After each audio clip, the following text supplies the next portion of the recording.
Well, the good thing about that question is that we're there, and I think everybody's goal at the beginning of the year is to either win your league and then win your league and get to the playoffs, or get to the playoffs and win the national championship. Getting to quarterfinals, 6 out of the last 7 years and not getting, just keep telling the guys we've got to keep knocking down the door, and keep chopping at it and keep going.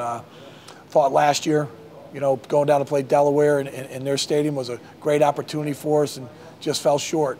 But it also gives us a rekindled fire. You talk to Kevin Decker, you talk to Brian McNally, James Jenkins, John Duffy, these guys, they want to be the team at UNH that takes the next step, that goes to the semis, that wins the national championship, and that's very important. But the big but about that is that you can't get there unless you take care of business during the regular season, and that's very important right now. That's our task at hand.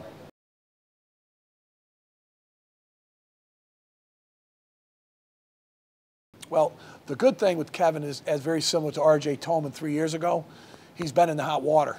And Sam Rutigliano talked about tea bags at a clinic one time. Told me, hey, where's this going? And he said, you don't know how it tastes until you put it in the hot water.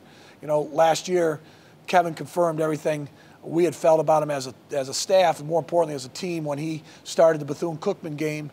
Had a great game there, threw 3 touchdowns, and led us to a quarterfinal round victory. And, you watch Kevin this spring, there's a different type of bounce in his step because he's the guy. He's the quarterback. He's number one. And he battled for 3 years. It was very close between him and RJ. And, he fed off that, but at the same time was always ready, was always prepared. It showed last year in Bethune-Cookman, so we're excited about that.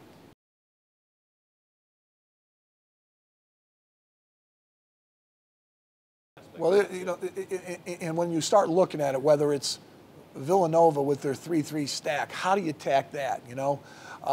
You look at James Madison with their 4-2, and then you go back to at the point when at UMass their blitzing defense. You sit back and say, wow, how are we going to approach this? How are we going to keep doing our stuff and do that? It's a great challenge for you as a coach, and more importantly, it's a great challenge for our staff to get it across to the kids. Here's how we're going to attack this team this week. And you got to have different things in your repertoire that you've practiced in the spring, practiced in the fall, in fall camp, that knowing that maybe somewhere along the line, when you get to the game against Towson, you get the game against Maine, here's how you're going to attack it, and our kids have a feel for it. So it's creative in a lot of ways, but at the same time, it's a lot of fun. That versatility. You got to have it. Got to have it.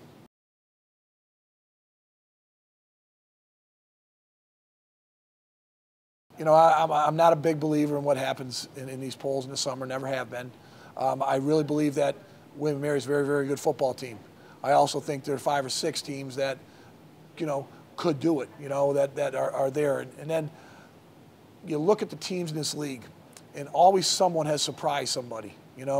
We did it in 2004. Maine did it in 2007. You see teams like, I thought Rhode Island really surprised teams last year, and they go 5 and 6 and did what they did. There's no barometer of what's going to happen. I think you got to stay healthy. I think you really got to be healthy at the quarterback position, and I think continue to play very good defense in order to be good. I think by the time October 22nd comes around, we're going to have a good idea of who's done their job in the offseason, done what they got to do to be a good football team.